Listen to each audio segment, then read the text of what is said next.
CARES is the Scottish Government's Community and Renewable Energy Scheme, and it's there to help communities to engage and benefit from the transition to net zero.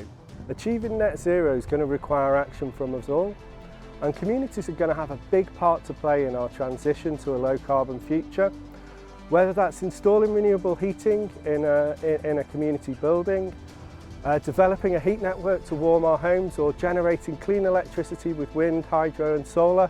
These are all projects which are happening now. So the project was to build a 900 kilowatt wind turbine on the hillside above Falkirk. And the idea was to develop a steady income stream for our company so that we wouldn't need to rely on constant grant applications in order to fund our work. CARES helped us from the start of the project with a grant for a feasibility study. They then appointed an advisor to work with us, and he stayed with us, advising us right through the project. They provided loan funding to allow us to get the development work done, get the planning application in, and they provided an awful lot of additional advice and extra input, putting us in touch with the right people to speak to in order to make sure we could get the project completed successfully. I think my advice would be certainly engage with CARES because they've been an immense support to us, and be prepared to be persistent, because certainly it took us a lot longer than we expected to get the project completed, but you know, it was definitely worth it. Glasgow Community Energy was formed in 2015, initially as an arts activism fund.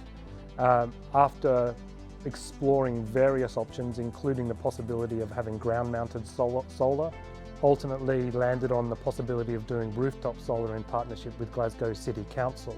At that point in time, around about 2019, we applied for a fund through the CARES program.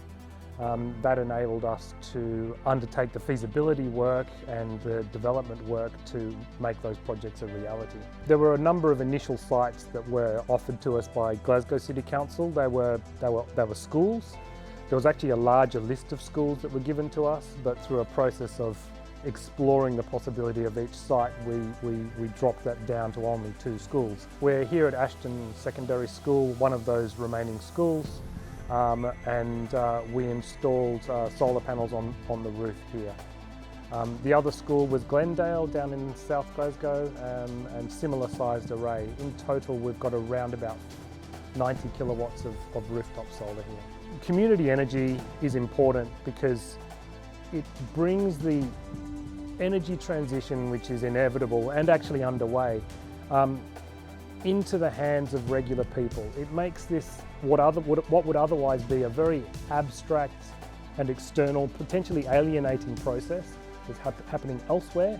It makes it very real. It makes it something that is tangible and something that has positive impacts on the community in which you live in, or in which we all live in.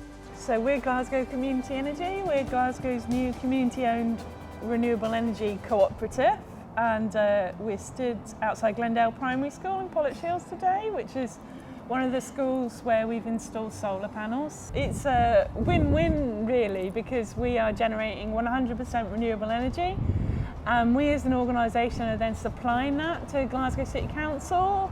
They're saving money on their energy bills, and any profits that we make are going to get reinvested in the local community through our Community Benefit Fund. And I mean, to a lot of people in the community, solar panels in Scotland, how would that ever work? Well, actually it works very well. Of course, the technology's improved and the prices come down, so it makes a lot of sense. But at least it's something you can talk to people in the community about, have that conversation and convince them that actually this is a very, very good idea. Because this project is volunteer run, it's run by people from the local community, and we have invited everybody and anybody who wants to join. This project came about because the people who live in the village right next to this hydro became aware that we wanted to do something about climate change. We had a desire to create green, renewable energy. We realised the size of this project, the scale of it, and we knew we couldn't do it on our own. And that's when we made our approach to CARES. The impact on the area has been immense. So we've now created a really beautiful spot where people can come, can sit, can spend time contemplating, and that has been especially important over the past couple of years when we've had the restrictions placed on us by COVID. We have loads of opportunities for people to volunteer, and as we all know, volunteering is so important for mental health as well as physical health. So that's something that I think has been really important for us to be able to provide for the people who live here and further afield. This is somewhere for people to come and visit. This is somewhere that we can be proud of, and this is situated in the heart of a regeneration area in Aberdeen. So it's really raised the profile of this area in a positive way. We can't thank Cares enough actually, because they allowed us to achieve our dream of building a hydro. If communities aren't sure where to start, our website's a great resource. It's got lots of case studies and examples and things to give you ideas to get started. And use these ideas to start those conversations in your community and talk to your neighbours and your friends about what you might do and what might be right for you. Trying to change your heat and power to a renewable energy source is a great way to make that building more sustainable, but it's more than that. It's also a way of starting that conversation and raising awareness about what you can do. It's a way of people seeing these technologies and seeing how we're going to heat and power our homes in the future, and it's a great way to get those conversations going and think about what next to become a greener community.